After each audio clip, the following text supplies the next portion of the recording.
نبی پاک صلی اللہ تعالی علیہ وسلم فرماتے سوموار اور جمعرات والے دن لوگوں کے اعمال اللہ کی بارگاہ میں پیش کیے جاتے ہیں۔ دو مسلمانوں کے دو بھائیوں کے اعمال رب کی بارگاہ میں پیش کیے جاتے ہیں۔ اعمال ہیں، نیک اعمال ہے، نیکی ہے، نماز ہے، روزہ ہے، حج ہے، زکوٰۃ ہے، صدقات ہے۔ وہ نیک اعمال اللہ کی بارگاہ میں جمعرات اور پیر کو پیش کیے جاتے ہیں۔ رب کریم فرماتے ٹھہر جو ذرا ان کے اعمال کو روک دو۔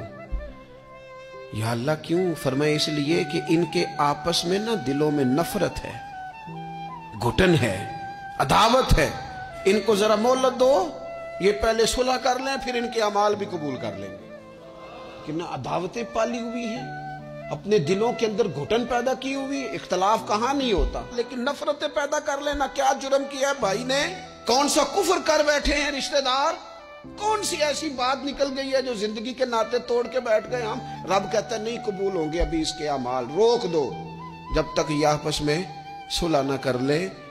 مسجد میں بھی پابندی سے آؤ، فجر کی جماعت بھی نہیں چھوٹنی چاہیے، جمعے والے دن بھی وقت پہ آؤ، لیکن اگر قبولیت کرانی ہے تو 20 منٹ نکال کے نا اسے رشتہ دار کے گھر بھی چلے جاؤ جس سے ناراضگی چل رہی ہے، تھوڑا سا نا ادھر بھی ایک چکر لگاؤ، اس لیے کہ وہ کہتا ہے قبول ہی تب کرنا۔